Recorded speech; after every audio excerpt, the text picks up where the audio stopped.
Sveiki gyvi, čia Velykinė laida Krepšinio savaitė. Vilniaus Rytas istorinę FIBA Čempionų lygos ketvirtfinalio seriją pradėjo pergalę namuose. 77-70 buvo įveikta Nimburgo ekipa.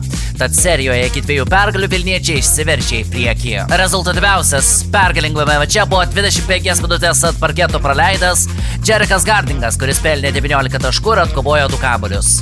Su Ryto braškinėliais ant FIBA Čempionų lygos parketo grįžęs Martynas Sekodas sužaidė 2 minutės ir per jas ryškesnio įspaudo nepaliko. Susitikimą Twinsbet arenoje stebėjo 7837 sirgaliai ir tai naujas sostinės klubo lankomumo rekordas Čempionų lygoje. Ankstesnis rekordas buvo pasiektas 2023-2024 sezono atkrintamųjų mače, kurį stebėjo 6744 žiūrovai, o pastarąjį kartą daugiau žiūrovų vilniečių Europinės kovas stebėjo 2019 vasarį, kai lemiamoje Europos taurės dvikovoje su Monako susirinko 8421 aistruolis. Atsakomosios rungtynės balandžio 7 vyks Prahoje. O rungtynėse Vilniuje jų likimas sprendėsi per paskutinę minutę. Jos metu Rytas turėjo 5 taškų persvarą. Gynyboje puikiai sužaidę vilniečiai tempė laiką, o likus 12 sekundžių svečiai prasižengė, bet Kajus Brunke buvo pataikęs tik vieną baudos metimą. Vis dėlto Nimburgas atsakymo per likusį laiką nepateikė ir vilniečiai triumfavo. O dabar paklausykime komentarų po rungtynių. Labai sunku, nežinau, specifinė komanda, kaip matėt, atrodo, kad nėra tų žaidėjų kažkokių tai su dideliam pavardėm, bet visi susižaidė jie. Vargom, sakau, ir tą skirtumą nulėmė, manau, tie išėlės topai, kaip sakykime, ir puolime šokio kamuolį. Aš sutikčiau visiškai, matėt, kaip Nimburgo komanda patogiai čia jautėsi. Jie labai patogiai čia jautėsi, kaip ir minėjau rungtynių išvakarėse, kad tai labai patyrusi komanda, kurie žino, kaip tokias rungtynės žaisti ir, sakau, tikrai jokių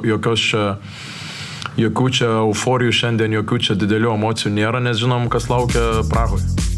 Iš sostinės persikelkime į sausakimšą Kauno Žalgirio areną, kur aikštė šeimininkai 83-71 nugalėjo Barceloną. Įsirašė 21 pergalę šio sezono Eurolygoje ir pratęsė laimėjimų seriją iki 4. Sužaidus 2 minutės ketvirtajame kėlinyje kauniečiai pirmavo tik minimaliu skirtumu. Tačiau vėliau, iki tol tylėjęs Silvanas Francisko smėgė sudėtingą tritaškį ir užkūrė Žalgirį lemiamam spurtui. 13 katalonams smogė kauniečiai atitrūko 12 taškų skirtumu, o per likusį laiką pranašumo nepaleido vėjais.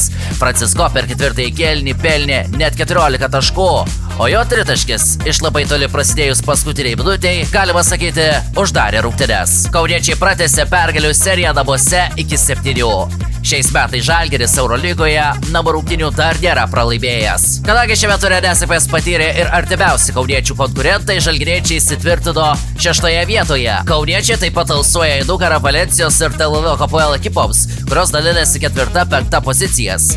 Kauniečiai turi puikias galimybes finišuoti ne tik pirmajame šešete, bet ir pirmame ketverte, kuris dar suteiktų ir namų aikštės pranašumą ketvirtfinalio serijoje. O rungtynėse su Barcelona be Francisko rezultatyvumu spindėjo Mozas Raitas.